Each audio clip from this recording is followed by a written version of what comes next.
அஸ்ஸலாமு அலைக்கும். Hi friends, எல்லோரும் எப்படி இருக்கீங்க? அல்ஹம்துலில்லாஹ் நானுமே ரொம்ப நல்லா இருக்கேன். இன்றைக்கி நம்ம வீடியோவில் என்ன பார்க்க போகிறோம்னு பார்த்தீங்கன்னா, முஸ்லீம் ஸ்டைலில் தேங்காய் பால் சாதம் ரொம்ப டேஸ்ட்டாக எப்படி பண்ணுறதுன்னு தான் பார்க்க போகிறோம். இது வந்து பார்த்திங்கன்னா நம்ம செய்யக்கூடிய எல்லா விதமான நான்வெஜ் கறிக்குமே ரொம்பவே நல்லாயிருக்கும். வாங்க ஃப்ரெண்ட்ஸ், எப்படி பண்ணுறதுன்னு பார்க்கலாம். அதுக்கு முன்னாடி நீங்கள் என் சேனலை சப்ஸ்கிரைப் பண்ணாமல் பார்த்துருக்கீங்கன்னா ப்ளீஸ் நம்ம சேனலை சப்ஸ்கிரைப் பண்ணிவிட்டு வீடியோக்குள்ளே வாங்க. நான் பார்த்தீங்கன்னா 1 கிலோ ரைஸ் தான் வந்து பண்ண போகிறேன். இதுக்கு பார்த்தீங்கன்னா நான் ஒரு பெரிய தேங்காய் ஃபுல்லாகவே வந்து பார்த்திங்கன்னா நான் வந்து அரைச்சி நல்லா பால் எடுத்துக்கிட்டேங்க. இது வந்து பார்த்திங்கன்னா கெட்டிப்பால். இது வந்து கெட்டிப்பால் வந்து ஒரு பவுல் அளவுக்கு நான் எடுத்துக்கிட்டேங்க. அடுத்ததாக பார்த்திங்கன்னா தண்ணி பால் வந்து ஒரு பவுல் அளவுக்கு எடுத்துக்கலாம். மீதம் இருக்கிற அந்த தேங்காயில் வந்து பார்த்திங்கன்னா நம்ம வந்து அதையுமே வேஸ்ட்டு பண்ணாமல் அதுலேயுமே நம்ம தண்ணி பால் எடுத்துக்கிட்டோம். அடுத்ததாக இதுக்கு தேவையான பொருட்கள் என்னென்னு பார்த்துடலாம். இதுக்கு பார்த்தீங்கன்னா 2 பூண்டு வந்து நம்ம தோல் உரித்து எடுத்துக்கலாம். இதுக்கு வந்து கொஞ்சம் பூண்டு நிறையவே போட்டால் ரொம்ப நல்லாயிருக்கும். அடுத்ததாக இதுக்கு ஒரு 50 கிராம் முந்திரி எடுத்திருக்கேன். அடுத்ததாக பிரியாணி லீஃப் வந்து பே லீஃப் வந்து ஒரு 3 எடுத்திருக்கேன். அப்புறம் வந்து ஏலக்காய் ஒரு 5, சின்ன துண்டு 2 பட்டை. அடுத்ததாக கிராம்பு ஒரு 6-7 கிராம்பு எடுத்திருக்கேன். அடுத்ததாக பார்த்திங்கன்னா வெங்காயம். இதுக்கு வந்து ஒரு 4 மீடியம் சைஸ் வெங்காயம் வந்து கட் பண்ணி எடுத்துக்கிறேன். 4 பச்சை மிளகாய் நீல வாக்கில் கட் பண்ணி எடுத்துருக்கேன். அடுத்ததாக இந்த தேங்காய் பால் சாதம் செய்கிறதுக்கு நான் 24 கேரட் பிரியாணி ரைஸ் தாங்க எடுத்திருக்கேன். ஃபர்ஸ்ட் வந்து பார்த்திங்கன்னா இந்த ரைஸை வந்து 3-4 தண்ணி வந்து விட்டு இதை வந்து நல்லா வாஷ் பண்ணி எடுத்துக்கலாம்.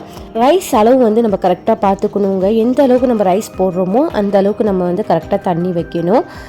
சில பேருக்கு வந்து கரெக்டாக வைப்பாங்க, சில பேருக்கு தெரியாது. நான் வந்து பார்த்திங்கன்னா இந்த வந்து படியில் தான் வந்து நான் ரைஸ் எடுத்தேன். இந்த படியில் வந்து பார்த்திங்கன்னா நான் ஃபுல்லாகவே வந்து தலை முழுகிற அளவுக்கு நான் அரிசி எடுத்திருக்கேன். அதுக்கு வந்து பார்த்திங்கன்னா இதில் வந்து நான் வந்து 1.5 ஊற்றணும். 1.5 அளவுக்கு நான் தண்ணி ஊற்றணுங்க. 1.5 படி அளவுக்கு. நான் வந்து ஒரு படிக்கும் மேலேயே வந்து கொஞ்சம் கூடவே அரிசி எடுத்திருக்கேன். ஸோ இந்த படியில் வந்து நான் 1.25 வந்து நான் தண்ணி ஊற்ற போகிறேன். ஃபஸ்ட்டு நம்ம வந்து எடுத்த கெட்டிப்பாலை வந்து நம்ம கரெக்டாக அளந்து ஊற்றிக்கலாம். அடுத்ததாக மிச்சம் இருக்கிற இந்த தண்ணி பாலையுமே கரெக்டாக அளந்து விட்டுக்கலாம். இப்போ வந்து பார்த்திங்கன்னா இந்த படியில் நான் வந்து 1.25 அளவுக்கு நான் தண்ணி எடுத்துக்கிறேங்க. ஏன்னாக்கா இந்த படியில் ஒரு படிக்கு கொஞ்சம் கூடவே நான் அரிசி எடுத்துருக்கேன். அடுத்ததாக பார்த்திங்கன்னா நம்ம எடுத்து வச்ச பூண்டு பற்களை வந்து இதில் சேர்த்துக்கலாம். அடுத்ததாக பட்டை, கிராம்பு, ஏலக்காய், பே லீஃப். அடுத்தது பார்த்திங்கன்னா முந்திரி. ஃப்ரெஷ் பே லீஃப் இருந்தால் கண்டிப்பாக சேர்த்துக்கலாங்க, ரொம்பவே நல்லாயிருக்கும். அடுத்ததாக நம்ம கட் பண்ணி வச்ச வெங்காயம், பச்சை மிளகாய் இது கூட சேர்த்துக்கலாம்.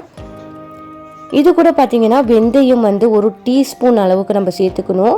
நான் இது கூட வெந்தயம் சேர்க்கலைங்க. நீங்கள் வெந்தயம் சேர்த்து பண்ணி பாருங்கள். இந்த தேங்காய் பால் சாதத்தோட டேஸ்ட்டு ரொம்ப நல்லாயிருக்கும். அடுத்ததாக பார்த்திங்கன்னா மல்லித்தலை இதில் வந்து பொடிசாக நறுக்கி சேர்த்துக்கலாம். கடைசியாக இதுக்கு வந்து பார்த்திங்கன்னா தேவையான அளவு உப்பு சேர்த்து இதை வந்து பார்த்திங்கன்னா நம்ம வந்து ஸ்டவ்வில் வச்சிடலாங்க.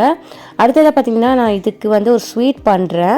என்ன ஸ்வீட்னு பார்த்திங்கன்னா பருப்பு ஸ்வீட்டுங்க. ரொம்பவே நல்லா இருக்கும், டேஸ்ட்டாக இருக்குங்க. இதோட வீடியோ நான் சீக்கிரமே அப்லோட் பண்ணுறேன். என்னுடைய போட்டோஸ் பிளாக் சேனலை சப்ஸ்கிரைப் பண்ணி வச்சுக்கோங்க. அடுத்ததாக பார்த்திங்கன்னா நம்ம ரைஸ் வந்து 3/4 பதத்துக்கு வந்து வெந்து வந்திருக்குங்க. இப்போ வந்து இதை ஓப்பன் பண்ணி நல்லா கிளறி விட்டுக்கலாம். இப்போ வந்து பார்த்திங்கன்னா எல்லாத்தையுமே நல்லாவே மிக்ஸ் பண்ணி விட்டுக்கலாங்க.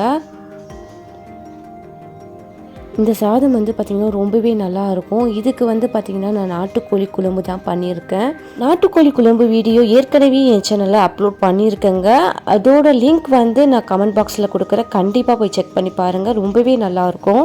இப்போ இந்த தேங்காய் பால் சாதத்தை நல்லா கிளறி விட்டதுக்கப்புறம் இதை லிட் போட்டு மூடி இதுக்கு மேலே ஒரு வெயிட் வச்சிடலாம். இதை வெயிட் வச்சு ஒரு 10 மினிட்ஸ் கழித்து இதை வந்து ஓப்பன் பண்ணி பார்க்கலாம். இப்போ பார்த்திங்கன்னா நல்லா வந்து ரைஸ் வந்து புழுங்கி வந்திருக்குங்க. இதை ஓப்பன் பண்ணும் போதே பார்த்திங்கன்னா இந்த தேங்காய் பாலோட ஸ்மெல் வந்து ரொம்பவே நல்லா இருக்குது. இந்த சாதம் வந்து அவ்வளோ வந்து டேஸ்ட்டாக ரொம்ப நல்லாயிருக்கும். ரொம்ப ஈஸியாக பண்ணிடலாங்க. இந்த தேங்காய் பால் சாதம் பார்த்திங்கன்னா சிக்கன் கறி, மட்டன் கறி, பீஃப் கறி எல்லா விதமான நான்வெஜ்ஜுக்குமே ரொம்ப ரொம்ப நல்லாயிருக்கும். இன்னும் இது போல் டேஸ்டியான சுவையான நிறைய ரெசிபிஸ் வந்து நம்ம சேனலில் வர இருக்குங்க. அதுக்கு முன்னாடி நீங்கள் என் சேனலை சப்ஸ்கிரைப் பண்ணாமல் பார்த்துட்டு இருக்கீங்கன்னா ப்ளீஸ் நம்ம சேனலை சப்ஸ்கிரைப் பண்ணி பக்கத்தில் இருக்கிற பெல் பட்டனையும் கிளிக் பண்ணிக்கோங்க. கூடவே ஆளுங்கிற ஆப்ஷனையும் கிளிக் பண்ணிக்கோங்க ஃப்ரெண்ட்ஸ்.